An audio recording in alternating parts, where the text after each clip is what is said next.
আচ্ছা দেবলীনাদি, আমরা কি ভাবি, মানে আদৌ কি আমরা কখনো ভাবি, ভাবনা চিন্তা করি? হ্যাঁ, ভাবনা ছাড়া কি আমরা বেঁচে আছি? ভাবনা তো সর্বসময় চলছে, বিভিন্ন ভাবনা। অন্তত আমার মাথায় তো চলে। তোর কি চলে?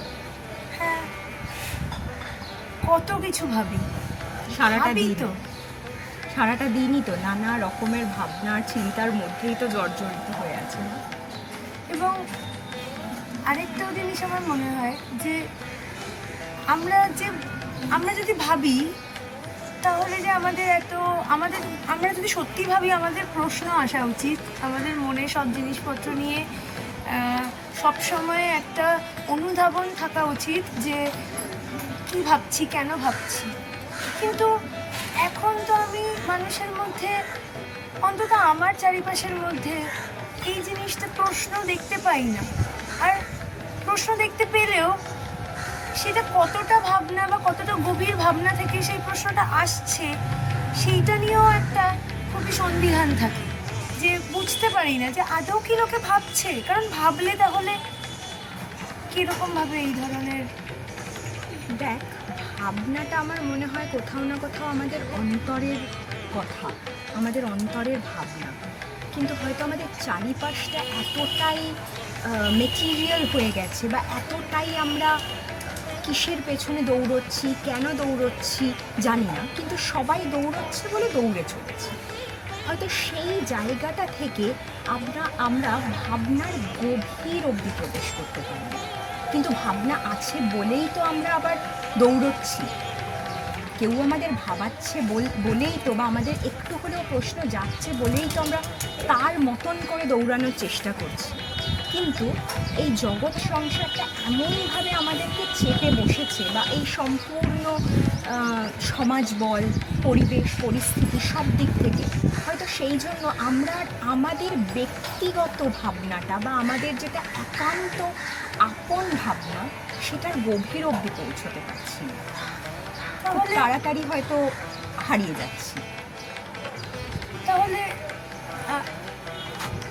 একজন আমি যদি ভাবি, আমার যে ভাবনা, সেই ভাবনা থেকে আমি যদি ভেতরে নাই ঢুকতে পারলাম আমার নিজস্ব ভাবনার, তাহলে আমি নিজের জীবনের বা আমার যেটা দেওয়ার আমার সমাজকে বা আমার চারিপাশের লোকজনকে, সেটা আমি আমার ভেতর থেকে কিভাবে দেব, বা আমি বুঝতেই বা পারবো কিভাবে যে আমি আসলেই দিচ্ছি। কারণ ভাবনার গভীরতা যতটা থাকবে ততটাই আমরা রিফ্লেক্ট করতে পারবো, বা আমি যেটা ভাববো সেটাই আমি আরেকজনকে দেওয়ার চেষ্টা করব, বা কিভাবে দিতে পারি তার পন্থা খুঁজবো।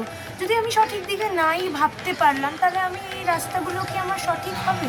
একদম তাই। এটাকেই মনে হয়, তুই যেভাবে বলছিস সেটাই মনে হয় জিজ্ঞাসা। তার কারণ আমরা এখন আর রিফ্লেক্ট করি না, আমরা মোস্টলি যেটা করি সেটা হচ্ছে রিয়্যাক্ট করি, তাই তো?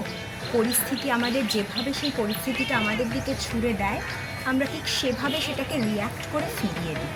কিন্তু একবারও ভেতরের জিজ্ঞাসাটাকে জাগিয়ে তাকে রিফ্লেক্ট করার চেষ্টা করি না মোস্ট অফ দ্য টাইম। কিন্তু কিছু কিছু মানুষ আছে আমাদের মতন, বা আমরা হয়তো খানিকটা তাদের মতো, যারা হয়তো এই ধীরে ধীরে ধীরে ধীরে তাদের অন্তরের জিজ্ঞাসাটাকে জাগাবার চেষ্টা করছে। আর সেটাতেই হয়তো আমরা আলটিমেটলি নিজেদেরকে জানার চেষ্টা করতে পারি, টু নো আওয়ার সেলফ। তার কারণ আমরা কি আমাদেরকে না জানলে কখনো সামনের মানুষটাকে জানতে পারবো? আমরা শুধু সম্পর্কের পেছনে দৌড়ই, কিন্তু নিজেকে না চিনি। আমার কি চাহিদা নয়, এই ভাবনাটাই তো আমরা জানি না। আমরা শুধু অপরের থেকে এক্সপেকটেশন করি। তো সেই জায়গাটায় মনে হয় এই ছোট্ট ছোট্ট জিজ্ঞাসার মাধ্যমে আমরা হয়তো সেটাকে ধীরে ধীরে আমাদের নিজস্ব সেলফটাকে কানেক্ট করতে পারি, তার অন্তরে ঢুকতে পারি, এবং তখনই মনে হয় আসলেই প্রকৃতি আর পুরুষের তত্ত্বটাকেও আমরা ধীরে ধীরে অনুধাবন করতে পারি।